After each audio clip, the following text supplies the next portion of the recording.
Welcome to Galaxy Senior Secondary School, Nari. नमस्कार student, कैसे हैं आप सब। आज का जो टॉपिक है वो है ऑपेरॉन मॉडल, है ना। और ऑपेरॉन मॉडल को समझने के लिए आपको दो चीज़ अच्छे से क्लियर करना है। एक तो है आपका प्रेरण और दूसरा आपका क्या है, दमन। ये दोनों का वीडियो आपको डिस्क्रिप्शन बॉक्स में मिल जाएगा, है ना। तो प्रेरण की क्रिया क्या है और दमन की क्रिया क्या है, इसको समझने के बाद आपको समझ आएगा ऑपेरॉन मॉडल क्या है ना। तो सीधा पॉइंट में चलते हैं। और एक चीज़ और मैं क्लियर करना चाहता हूँ कि हम लोग ऑपेरॉन मॉडल क्यों पढ़ रहे हैं। वास्तव में आपको पढ़ाया गया था अनुलेखन और अनुलिपिकरण, है ना। वहाँ पर आपको बताया था प्रोटीन का संश्लेषण, प्रोटीन का संश्लेषण। तो प्रोटीन का संश्लेषण कैसे होता है कि नहीं होता है, उसी को समझने के लिए ऑपेरॉन अवधारणा दिया जा रहा है ना। तो सीधा पॉइंट में चलते हैं कि ऑपेरॉन है क्या और इनके किस तरह से कार्य संपन्न होती है। तो सबसे पहले एकदम सिंपल बात से क्लियर करता हूँ। दो वैज्ञानिक थे जिसका नाम है जैकब एवं क्या है, मोनार्ड, है ना। तो प्रेरण एवं दमन की क्रिया को समझाने के लिए जैकब एवं मोनार्ड नामक वैज्ञानिक ने, है ना, एक जीन नियंत्रण संबंधी एक मॉडल दिया। मतलब ऐसा मॉडल जो कि जीनों के नियंत्रण पर ही आधारित थी। मतलब जीन है, उन्हीं के आधार पर क्रिया होती है ना। मतलब एंजाइम का संश्लेषण होता है, जीन है तो एंजाइम का संश्लेषण होता है, एंजाइम का संश्लेषण होता है तो प्रोटीन का संश्लेषण होता है ना। तो जीन नियंत्रण संबंधी एक मॉडल दिया जिसे ऑपेरॉन मॉडल कहते हैं। ये बात आपको अच्छा से क्लियर करना है कि प्रेरण एवं दमन की क्रिया को समझाने के लिए किसने, जैकब एवं मोनार्ड नामक वैज्ञानिक ने जीन नियंत्रण संबंधी, मतलब जीनों के आधार पर चलने वाली क्रिया, है ना, जीन नियंत्रण संबंधी एक मॉडल प्रस्तुत किया, जिसे ये एक मॉडल दिया जिसे ऑपेरॉन मॉडल कहते हैं। इतना बोलना आपको आना चाहिए, ठीक है। दूसरा हम लोग क्लियर करते हैं बात कि वास्तव में जो ऑपेरॉन है वो क्या है, किसका बना होता है, कैसे बना होता है ना। तो ऑपेरॉन सबसे पहले क्लियर करते हैं कि जैकब एवं मोनार्ड नामक वैज्ञानिक के अनुसार जो ऑपेरॉन है वो डीएनए या उसी को कह सकते हैं अनुवांशिक पदार्थ। जो ऑपेरॉन है वह डीएनए अथवा अनुवांशिक पदार्थ का एक खंड है। मतलब सीधी बात, डीएनए ही कौन है, आपका ऑपेरॉन है। मतलब डीएनए हम लोग जब आपको कोचिंग में या क्लास में पढ़ाते हैं तो डीएनए को ही ऑपेरॉन बता देते हैं, है ना। लेकिन वास्तव में कहा जाए तो डीएनए और अनुवांशिक पदार्थ का एक भाग है वो ऑपेरॉन। मतलब ऐसा भाग जहाँ पर प्रोटीन का संश्लेषण होता है ना। और वास्तव में आपको पता होना चाहिए कि डीएनए से ही सूचना जाता है किसके लिए, प्रोटीन के संश्लेषण के लिए, है ना, एमआरएनए के द्वारा। ओके। और पूरा का पूरा जो प्रोटीन का निर्माण की क्रिया होती है वो कहाँ होता है, वो होता है आपका राइबोसोम में। ये बात आपको क्लियर है, किसमें, अनुलेखन और अनुलिपिकरण में, है ना। तो अब क्लियर करते हैं बात कि जैकब एवं मोनार्ड के अनुसार जो ऑपेरॉन है वह डीएनए अथवा अनुवांशिक पदार्थ का एक खंड है ना, जो कि एकल नीमन इकाई की तरह कार्य करता है। एकल नीमन मतलब होता है आपका नियंत्रण से संबंधित है ना। जो कि एकल नीमन इकाई की तरह कार्य करता है। इसका मतलब ये है कि जो ऑपेरॉन है वो अकेला ही प्रोटीन के संश्लेषण होगा कि प्रोटीन का संश्लेषण नहीं होगा, उसका नियंत्रण का कार्य करता है। इसलिए बोलते हैं ये एकल नीमन इकाई की तरह क्या करता है, कार्य करता है। ओके, बात क्लियर हो रही है। मतलब जैकब एवं मोनार्ड के अनुसार जो ऑपेरॉन है वह डीएनए अथवा अनुवांशिक पदार्थ के क्या है, खंड है, जो कि एकल नीमन इकाई की तरह कार्य करता है। ओके।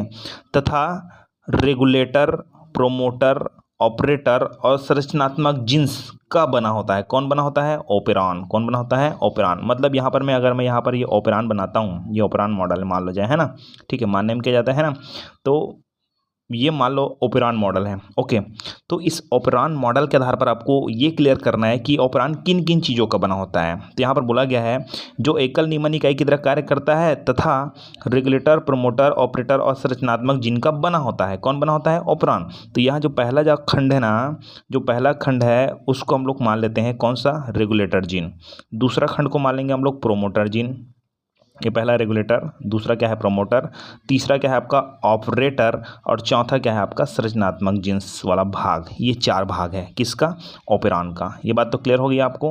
ओके, चलिए आगे हम लोग बढ़ते हैं कि यह किसका बना होता है, रेगुलेटर, प्रोमोटर, ऑपरेटर, संरचनात्मक जीन का क्या होता है, बना होता है बाहर से प्रदान किए गए सहदमन कर। ठीक है, ये जो मॉडल है उस मॉडल में अगर बाहर से हम लोग कुछ और डालते हैं, जैसे क्या है, कोरेप्रेशर, इसको बोलते हैं सहदमन कर। क्या बोलते हैं, सहदमन कर। और एक को बोलते हैं इंड्यूसर, इसको बोलते हैं, इंड्यूसर को बोलते हैं प्रेरक। क्या बोलते हैं, प्रेरक। ओके। तो अभी आपको ये समझ नहीं आएगा कि ये सहदमनकर कौन है और दमनकर कौन है, सहदमनकर कौन है और ये इंड्यूसर कौन है। इंड्यूसर मतलब होता है प्रेरक। तो आपको बस इतना ही अभी क्लियर कर लेना है कि बाहर से प्रदान किए गए जो सहदमनकर है ना और जो इंड्यूसर है ना वो भी ऑपरेरन का ही भाग है, मतलब कहा जाए ऑपरेरन के अंतर्गत ही आता है। कौन कौन? सहदमनकर जिसको हम लोग बोलते हैं कोरेप्रेशर, और इंड्यूसर जिसको बोलते हैं हम लोग प्रेरक। क्या बोलते हैं? प्रेरक। ये भी ऑपरेरन का मॉडल है। अब आपको बताऊंगा कि इन दोनों का कार्य क्या है आगे, है ना। ओके, वो आप पढ़ेंगे ऑपरेरन की क्रियाविधि में। ओके, तो अभी इतना क्लियर कर लेते हैं। अब हम लोग चलते हैं ऑपरेरन की संरचना में। ये किन किन चीज़ों का बनाता है? अभी तो बता दिया, रेगुलेटर, प्रोमोटर, ऑपरेटर, जीन, ये सब का बना होता है, तो उसको डिटेल करना है अपने को, है ना। तो सीधा पॉइंट में चलते हैं आगे। ऑपरेरन की संरचना यह निम्नलिखित जिनसों का बना होता है। इसको तो आपको लिखना है, नहीं लिखना चलेगा, कोई दिक्कत नहीं, ठीक है। तो यहाँ हम लोग शुरू करते हैं कि ये जो ऑपरेरन है इसका चित्र मैं लास्ट में और क्लियर करूँगा ना, ठीक है। अभी इतना क्लियर करते हैं। जी देखिए, यहाँ पर बना दिया गया है ये ऑपरेरन मॉडल, है ना भाई। अब ये पहला साइट है वो कौन है आपका? रेगुलेटर जीन वाला, यहाँ पर ये बताया गया है ना, रेगुलेटर जीन वाला। दूसरा साइट है क्या? प्रोमोटर जीन वाला। तीसरा क्या है? ऑपरेटर जीन वाला। और चौथा क्या है? स्ट्रक्चरल जीन वाला। स्ट्रक्चरल जीन को 3 भागों में बांटूंगा, आगे मैं आपको क्लियर करते जाता हूँ, ठीक है। तो सबसे पहले इनको समझना जरूरी है एकदम। देखो, सबसे पहले हमको एक चीज़ क्लियर कर लेते हैं कि सब साइट में क्या क्या काम होता है, ये अच्छे से क्लियर करो, है ना। सबसे पहले यहाँ पर लिखा है रेगुलेटर जीन। इस साइट का काम क्या है कि इस साइट में निकलता है दमनकर प्रोटीन। क्या निकलता है? दमनकर प्रोटीन। दमनकर प्रोटीन मतलब आपको एक बात अच्छा से याद रख लेना है कि जो रेगुलेटर जीन है उस रेगुलेटर जीन वाले भाग पर क्या निकलता है? दमनकर प्रोटीन। और ये दमनकर प्रोटीन सक्रिय भी हो सकता है और निष्क्रिय हो सकता है, जिसको हम लोग अक्रिय कह सकते हैं, है ना। एक बात क्लियर हुई कि रेगुलेटर जीन से कौन निकलता है यहाँ पर। अब इसको हम लोग इंग्लिश में क्या बोलते हैं? इसको हम इंग्लिश में बोल देते हैं रेप्रेशर। क्या बोलते हैं? रेप्रेशर। देखिए, वो जो मैंने जस्ट पीछे बताया था आपको, सहदमनकर, समझ आ रहा है? सहदमनकर, दमनकर ये बताया था, वो अलग है। उसको मैंने क्या बोला था? कोरेप्रेशर बोला था। अभी मैं क्या बोल रहा हूँ? सह को हटा दिया हूँ, केवल क्या बोल रहा हूँ आपको? दमनकर बोल रहा हूँ मैं, दमनकर। तो दमनकर बोल रहा हूँ ना, वो यही से निकलता है, ठीक है। और जो सह दमनकर बोल रहा हूँ ना, वो उसको बाहर से देना पड़ता है ना। कब देंगे उसको मैं आगे क्लियर करूँगा, ठीक है। तो ये बात आपको पता होना चाहिए कि रेगुलेटर जीन है, वहाँ से कौन निकलता है? रेप्रेशर। कौन निकलता है? रेप्रेशर। आपको याद होना चाहिए, रेप्रेशर, है ना। तो यहाँ पर लिखा है साइट ऑफ रेप्रेशर प्रोटीन सिंथेसिस, मतलब रेप्रेशर प्रोटीन का निकलने वाला का स्थान, है ना। दूसरा, प्रोमोटर जीन। कौन सा जीन है? Promoter gene. तो यहाँ पर आपको पता होना चाहिए कि डीएनए में जो सूचना होती है उसी के आधार पर प्रोटीन का संश्लेषण होता है, और उस प्रोटीन के संश्लेषण में हमको आरएनए पॉलीमरेज की आवश्यकता पड़ती है। आरएनए पॉलीमरेज की आवश्यकता पड़ती है। आरएनए पॉलीमरेज की आवश्यकता पड़ती, मरेज, है ना। आरएनए पॉलीमरेज की आवश्यकता पड़ती है। तो यही बात क्लियर करना है कि जो आरएनए पॉलीमरेज है वो डीएनए से जाकर जुड़ेगा, है ना। तो किस स्थान पर जुड़ेगा? जो ये जो ऑपरेरन का मॉडल है उस मॉडल के जो प्रोमोटर स्थल है उसी स्थान पर जाकर कौन जुड़ेगा? आपका आरएनए पॉलीमरेज। मतलब वह स्थान जहाँ पर आरएनए पॉलीमरेज क्या होता है? जुड़ता है, उसको बोलते हैं प्रोमोटर जीन, है ना। ये बात भी क्लियर हो गई। तीसरा हम लोग चलते हैं ऑपरेटर जीन। अब आपको एक बता दूं कि रेगुलेटर जीन से कौन निकलता है? आपका रेप्रेशर। ये को बार बार पढ़ना तब समझ आएगा। रेप्रेशर मतलब क्या है? दमनकर प्रोटीन। ये दमनकर प्रोटीन है, वो चला जाता है कहाँ पर जुड़ने के लिए? ऑपरेटर स्थल में जुड़ने के लिए। ये बात आपको क्लियर होना चाहिए, है ना। ये इस जगह के प्रति अधिक बंधुत्व प्रदर्शित करता है। कौन? जो रेप्रेशर होता है ना, वो ऑपरेटर स्थल में जाकर क्या होता है? जुड़ जाता है। क्यों जुड़ता है? लास्ट में बताऊंगा, ठीक है। तो आपको इतना पता होना चाहिए कि जो ऑपरेटर स्थल होता है वहाँ पर कौन जुड़ता है? आपका रेप्रेशर जुड़ता है, ठीक है। और चौथा आपका आता है स्ट्रक्चरल जीन। कौन जीन आता है? स्ट्रक्चरल। यहाँ पर स्ट्रक्चरल जीन, है ना। तो यही पर ही क्या होता है? प्रोटीन का संश्लेषण होता है ना। मतलब साइट ऑफ प्रोटीन सिंथेसिस, मतलब प्रोटीन का निर्माण वाला। पहले एमआरएनए बनेगा, एमआरएनए के बाद बनेगा आपका प्रोटीन का संश्लेषण। ओके, क्योंकि एमआरएनए में कोड रहता है, मैं आपको लेखन में बता चुका हूँ, है ना। चलिए, तो ये चारों भाग के बारे में आपको अच्छा से क्लियर हो गया।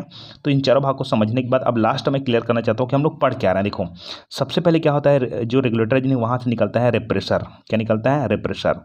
और यहाँ पर कौन जाता है? आपका आरएनए पॉलीमरेज जुड़ने के लिए। आरएनए पॉलीमरेज जहाँ पर जाता है ना, तो आरएनए पॉलीमरेज धीरे धीरे चला जाता है ऑपरेटर स्थल की तरफ, और ऑपरेटर स्थल से होते हुए चला जाता है कहाँ पर? स्ट्रक्चरल जीन की ओर और स्ट्रक्चरल जीन में जाता है ना, तो आरएनए पॉलीमरेज है वहाँ जाने के फलस्वरूप अनुलेखन नाम की एक क्रिया होती है। मतलब प्रोटीन संश्लेषण का प्रारंभिक क्रिया। अनुलेखन का मतलब होता है एमआरएनए का संश्लेषण, आप पढ़ चुके होंगे। अनुलेखन मतलब क्या होता है? एमआरएनए का संश्लेषण। एमआरएनए का संश्लेषण होगा ना, तभी आगे प्रोटीन का निर्माण होगा। तो ये जो मैं बोला आरएनए पॉलीमरेज है वो यहाँ पर आकर जुड़ जाता है ना, प्रोमोटर स्थल में, और वहाँ से हो जाएगा ऑपरेटर स्थल, और वहाँ से होते होते जाएगा वो स्ट्रक्चरल स्थल, और वहाँ जाने के बाद वहाँ पर होगा अनुलेखन की क्रिया। और अनुलेखन की क्रिया अगर हो रही है तो एमआरएनए का संश्लेषण होगा। किसका संश्लेषण होगा? एमआरएनए का। और एमआरएनए का संश्लेषण होगा मतलब क्या होगा? प्रोटीन का संश्लेषण क्या हो जाएगा? प्रारंभ हो जाएगा, मतलब प्रोटीन बनना शुरू हो जाएगा। ठीक, एक बात यहाँ से क्लियर करते हैं। दूसरी बात ये क्लियर करते हैं कि मान लो जाए यहाँ से आरएनए पॉलीमरेज चला गया है ना, अभी आगे जाएगा ऑपरेटर की स्थल, स्ट्रक्चर स्थल आ जाएगा, लेकिन जो रेगुलेटर जीन है उससे निकला हुआ जो रेप प्रेशर है ना, वो क्या करते हैं बताया था मैंने, ऑपरेटर स्थल के प्रति अधिक बंधुत्व प्रदर्शित करता है। तो यहाँ चला गया और यहाँ जाएगा, मतलब यहाँ पर खड़ा हो गया, मतलब जो आरएनए पॉलीमरेज उसका मार्ग क्या है? रुक जाएगा। और मार्ग रुक जाएगा मतलब वो आगे नहीं जा पाएगा, है ना, आगे नहीं जा पाएगा, तो एमआरएनए का संश्लेषण नहीं होगा, और एमआरएनए का संश्लेषण नहीं होगा मतलब प्रोटीन का निर्माण नहीं होगा। यही यहाँ पर क्रिया को आपको समझना है, जो क्रियाविधि मैं पढ़ाऊंगा, जबकि अब मैंने आपको मॉडल में ही सब कुछ बता दिया है ना। तो चलो अब हम लोग चलते हैं पहले वाले जीन के बारे में, नियंत्रक जीन्स। ठीक है, नियंत्रक जीन्स के अंतर्गत आता है आपका पहला रेगुलेटर जीन। आप डायरेक्टली रेगुलेटर जीन से शुरू कर सकते हो, है ना। चलिए, तो रेगुलेटर जीन क्या है वो क्लियर करते हैं। रेगुलेटर जीन्स है वह नियंत्रक जीनों का एक समूह है, मतलब नियंत्रण करने वाला जीन, सीधी बात है ना। नियंत्रक जीनों का एक समूह है जो कि ऐसे प्रोटीन का संश्लेषण करता है। मैंने आपको बताया था कि ये प्रोटीन का क्या करता है? संश्लेषण करता है, मतलब रेप प्रेशर का संश्लेषण करता है, जिसको हम लोग बोलते हैं दमन कर, है ना। तो जो कि ऐसे प्रोटीन का संश्लेषण करता है ना। थोड़ा सा पीछे जाते हैं। रेगुलेटर जीन नियंत्रक जीनों का एक ऐसा समूह है जो कि ऐसे प्रोटीन का संश्लेषण करते हैं, बोल सकते हैं, या तो यहाँ पर काट के मैं उसको सिस्टमेटिक किया हूँ, जो कि ऐसे प्रोटीन का संश्लेषण की क्रिया को निर्दिष्ट करते हैं, है ना। मतलब यहाँ पर एक प्रोटीन है, उसको निर्माण करने का क्रिया को निर्देश देते हैं, है ना। क्लियर है बात मेरी? मतलब ऐसा जगह है जिस जगह पर प्रेशर क्या होता है? उत्पन्न होता है, उस जगह को हम लोग बोलेंगे रेगुलेटर जीन। ओके, तो रेगुलेटर जीन नियंत्रक जीनों का एक ऐसा समूह है जो कि ऐसे प्रोटीन का संश्लेषण की क्रिया को, एक प्रोटीन बनाओ करके क्रिया को निर्दिष्ट करता है, जो कि सक्रिय दमनकर या अक्रिय दमनकर होता है। मतलब कहा जाए जो प्रेशर है वो सक्रिय भी हो सकता है और अक्रिय भी हो सकता है, मतलब निष्क्रिय भी हो सकता है। ठीक है, सक्रिय होगा तो जाकर यहाँ पर जुड़ेगा, सक्रिय नहीं होगा तो नहीं जाएगा, नहीं जुड़ेगा, सीधी बात है कि नहीं। ऐसे तो इस तरह से हम लोग बोल सकते हैं नियंत्रक जीन्स के बारे में। ओके, मतलब सीधी बात यह है कि जिस जगह पर आपका प्रेशर उत्पन्न होगा उस जगह को हम लोग बोलेंगे रेगुलेटर जीन। ठीक है, इसमें हम लोग क्या बता रहे थे, यहाँ तक जो निकलेगा वो प्रेशर है। अब यहाँ पर थोड़ा सा और जानकारी दिया जा रहा है किसके बारे में? प्रेशर के बारे में, कि जो सक्रिय दमनकर प्रोटीन है, जो भी मैं प्रेशर बता रहा हूँ ना, है ना, वो सक्रिय दमनकर प्रोटीन है, वो ऑपरेटर स्थल के प्रति अधिक बंधुत्व प्रदर्शित करता है। मैंने आपको बताया था रेगुलेटर, प्रोमोटर, ऑपरेटर और स्ट्रक्चर, 4 जीन होते हैं। अब चित्र तो ऊपर चला गया है ना, तो क्या करें। तो जो सक्रिय दमनकर रेगुलेटर जीन से निकलता है ना, और क्या करता है, वो ऑपरेटर स्थल के प्रति बंधुत्व प्रदर्शित करता है। बताया था मैंने कि वो कहाँ पर जाकर जुड़ता है? ऑपरेटर स्थल में जाकर जुड़ता है ना, जिसके फलस्वरूप आरएनए पॉलीमरेज का मार्ग अवरुद्ध हो जाता है। मैंने बताया था आरएनए पॉलीमरेज कहाँ जाकर जुड़ता है? वो जुड़ता है आपका प्रोमोटर स्थल पर। तो प्रोमोटर स्थल पर आरएनए पॉलीमरेज जाकर जुड़ेगा, तो यहाँ इसका जगह को कौन रोक देगा? आपका जो सक्रिय दमनकर प्रोटीन है वो ऑपरेटर स्थल में जाकर जुड़ गया, जिसके फलस्वरूप आरएनए पॉलीमरेज का मार्ग क्या होता है? अवरुद्ध हो जाता है, तथा संरचनात्मक जीन्स के द्वारा एमआरएनए का अनुलेखन नहीं हो पाता है। क्यों? क्योंकि आरएनए पॉलीमरेज आगे कहाँ जाएगा? स्ट्रक्चर जीन के पास जाएगा, लेकिन यहाँ पर तो जाने के लिए यहाँ पर बीच में कौन आ गया है? आपका दमनकर प्रोटीन आ गया है, जो कि रेगुलेटर जीन उत्पन्न करता है ना। तो यहाँ से वो ऑपरेटर स्थल में चला गया, जिसके फलस्वरूप जो आरएनए पॉलीमरेज है ना, उसका मार्ग क्या हो गया है? रुक गया है। अब मार्ग रुक गया मतलब स्ट्रक्चर जीन के पास नहीं जाएगा, और स्ट्रक्चर जीन के पास नहीं जाएगा मतलब अनुलेखन की क्रिया नहीं होगी, एमआरएनए का संश्लेषण नहीं होगा और प्रोटीन का संश्लेषण नहीं होगा। बात क्लियर है आपको? ओके, दूसरा हम लोग चलते हैं। चलिए अब हम लोग आगे क्लियर करते हैं प्रोमोटर जीन, है ना। तो पहले आपको ये पता होना चाहिए कि पहला आता है रेगुलेटर, दूसरा आता है प्रोमोटर, तीसरा आता है ऑपरेटर और चौथा आता है स्ट्रक्चरल जीन, है ना। तो अभी हम लोग चलते हैं प्रोमोटर जीन में। तो आपको पहले बता रखी है मैंने कि आरएनए पॉलीमरेज यहाँ पर आकर क्या होता है? जुड़ता है, बस इतना तो है ना। ओके तो पहले देखिए कि यह रेगुलेटर जीन और ऑपरेटर जीन के मध्य पाया जाता है। रेगुलेटर जीन और ऑपरेटर जीन के मध्य पाया जाता है ना।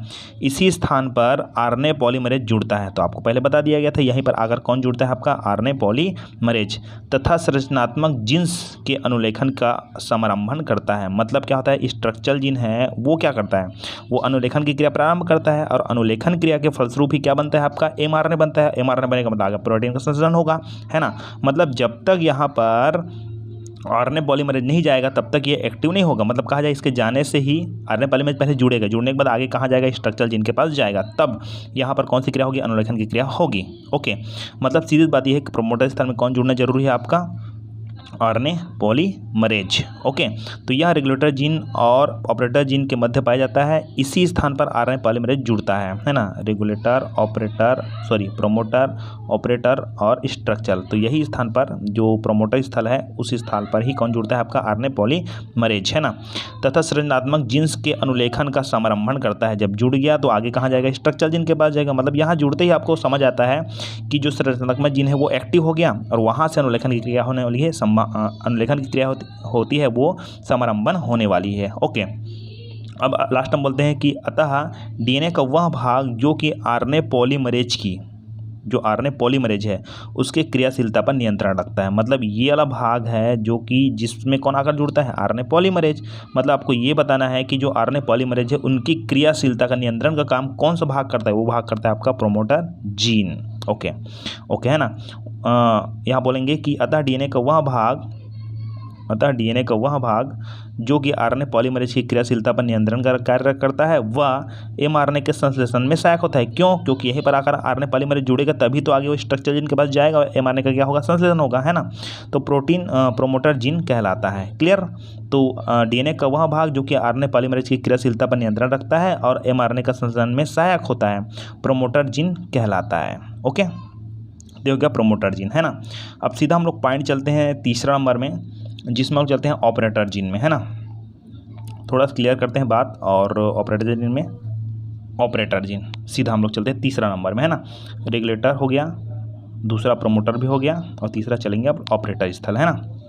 ओके तो डीएनए का वह भाग जो कि संरचनात्मक जीन्स की क्रियाशीलता का नियंत्रण करता है। मतलब ये जो ऑपरेटर स्थल है, रेगुलेटर प्रोमोटर ऑपरेटर, तो आपको क्या बताया गया था, जो रेगुलेटर जीन द्वारा उत्पन्न जो दमनकर है, सहदमनकर मत बोलना, दमनकर है, वो ऑपरेटर स्थल में जाकर जुड़ता है। यही बताया था मैंने कि डीएनए का वह भाग जो कि संरचनात्मक जीन्स की क्रियाशीलता का नियंत्रण करता है ऑपरेटर जीन्स कहलाता है। मतलब ये होता है कि हमारे पास, है ना, वो आने वाला जो रेगुलेटर जीन से आने वाला जो सहदमनकर है वो जाकर ऑपरेटर स्थल से जुड़ेगा तो यहाँ पर प्रोमोटर स्थल में आने वाला जो आरएनए पॉलीमरेज है ना, वो आरएनए पॉलीमरेज का मार्ग क्या हो जाएगा, रुक जाएगा। और आरएनए पॉलीमरेज का मार्ग रुक जाएगा मतलब स्ट्रक्चरल जीन के द्वारा संश्लेषण की क्रिया नहीं होगी, एमआरएनए का संश्लेषण नहीं होगा, प्रोटीन का संश्लेषण नहीं होगा। मतलब हम कह सकते हैं कि जो ऑपरेटर स्थल है ना वो भी स्ट्रक्चरल जीन है ना उसके कार्यों पर क्या करता है, नियंत्रण का कार्य करता है। बात समझ आ रही है ना। मतलब ये कह सकते हैं कि जो ऑपरेटर स्थल होता है उसी ऑपरेटर स्थल में ही आकर कौन जुड़ता है आपका, जो रेगुलेटर जीन है उसके द्वारा उत्पन्न हुए जो दमनकर है वो। तो डीएनए का वह भाग जो कि संरचनात्मक जीन्स के क्रियाशीलता का नियंत्रण करता है ऑपरेटर जीन्स कहलाता है ना। ओके इसी स्थान पर दमनकर प्रोटीन, मैंने बताया था दमनकर प्रोटीन डीएनए श्रृंखला से जुड़ता है। मतलब जो रेगुलेटर जीन द्वारा उत्पन्न जो दमनकर प्रोटीन है वो कहाँ पर जुड़ता है, ऑपरेटर स्थल से जुड़ता है, यही स्थल पर जुड़ता है। ओके तो ये हो गया आपका तीसरा कंप्लीट। और चौथा आता है आपका संरचनात्मक जीन्स। तो संरचनात्मक जीन्स के बारे में आपको पहले बता रखी है, पहले रेगुलेटर प्रोमोटर ऑपरेटर, है ना। यहाँ जाकर लास्ट में होता है, इसको 3 भागों में बांटते हैं संरचनात्मक जीन्स को, मैं बताऊंगा सिस्ट्रॉन जेड, सिस्ट्रॉन वाई और सिस्ट्रॉन ए। क्लियर है, आगे बताऊंगा ये क्या काम है सिस्ट्रॉन। तो सबसे पहले ये बात क्लियर करते हैं कि संरचनात्मक जीन्स क्या है। ये डीएनए के उस खंड का प्रतिनिधित्व करता है। मतलब डीएनए का एक खंड है ना, ये सब जने जो ऑपरेरॉन मॉडल बोल रहा हूँ वो पूरे डीएनए का खंड है, मतलब डीएनए ही एक प्रकार समझो, है ना। तो ये डीएनए के उस खंड का प्रतिनिधित्व करता है जिस पर प्रोटीन संश्लेषण की सूचना सन्निहित होती है। मतलब यही वाला जो खंड है जिस खंड पर एमआरएनए का संश्लेषण होता है। मतलब प्रोटीन संश्लेषण की जो सूचना होती है कौन पकड़ रहता है, एमआरएनए पकड़ रहता है। मैं पहले बता बता चुका हूँ, है ना। तो प्रोटीन संश्लेषण की जो क्रिया है यही पर सन्निहित होती है। उस स्थान का प्रतिनिधित्व कौन करता है? आपका संरचनात्मक जीन्स, मतलब डीएनए के उस खंड का प्रतिनिधित्व करता है जिस स्थान पर प्रोटीन संश्लेषण की सूचना सन्निहित होती है। संरचनात्मक जीन्स अमीनो अम्ल की व्यवस्था को भी नियंत्रित करता है। मतलब अमीनो अम्ल आता है, आपको अनुलेखन और अनुलिपिकरण में बताया गया है। अमीनो अम्ल कौन पकड़ के लाता है? टीआरएनए पकड़ के लाता है ना। उसका कोडान होता है ना। तो ये सब आपको पिछले वीडियो में आपको क्लियर करवा चुका हूँ मैं, है ना। तो सीधा हम लोग पॉइंट में चलते हैं, क्या क्या बोला जा रहा है उसको समझिए। संरचनात्मक जीन है वह अमीनो अम्ल की व्यवस्था को भी क्या करता है? नियंत्रण का कार्य करता है ना। और इसमें ना लाइकोप्रान में 3 संरचनात्मक जीन्स पाए जाते हैं। कितने? 3 संरचनात्मक जीन्स पाए जाते हैं, है ना। तो 3 संरचनात्मक जीन में क्या क्या देखिए। पहला नंबर का आपका पॉइंट है वो है सिस्ट्रॉन जेड, ये पहला, है ना। यहाँ क्या होता है? यहाँ पर एक एंजाइम बनती है जिसको बोलते हैं बीटा गैलेक्टोसाइडेज, है ना। मतलब कहा जाए जो सिस्ट्रॉन जेड है, सिस्ट्रॉन वाई है, सिस्ट्रॉन ए है ना। ये सब है, ये क्रमशः क्या करता है? 3 प्रकार के अपने पास एंजाइम हैं, उस एंजाइम के लिए उत्तरदायी होता है ये तीनों जगह, है ना। मतलब पहला देखिए बीटा गैलेक्टोसाइडेज एंजाइम के लिए कौन सा उत्तरदायी है? आपका सिस्ट्रॉन जेड, है ना। ये नाम थोड़ा अजीब है, बीटा गैलेक्टोसाइड परमिएज या परिमिएज, वो है सिस्ट्रॉन वाई। इसको संश्लेषित करने के लिए उत्तरदायी कौन है? आपका सिस्ट्रॉन वाई। और तीसरा आपका बीटा गैलेक्टोसाइड ट्रांस एसिटिलेज। ये तीनों नाम अच्छे से याद रखना है, ठीक है। मतलब जो सिस्ट्रॉन ए है वो किसके संश्लेषण के लिए उत्तरदायी होगा? Beta galactosidase. ये सब जने कौन है? आपका एंजाइम है। और आपको पता होना चाहिए कि एंजाइम सबसे बड़ा काम किसका होता है? एंजाइम का होता है। किसके लिए? प्रोटीन संश्लेषण के लिए। तो ये संरचनात्मक जीन्स है, ये आपको अच्छे से क्लियर हो गया होगा, आई होप, है ना। तो ये पूरा कंप्लीट हो गया आपका ऑपरेरन मॉडल।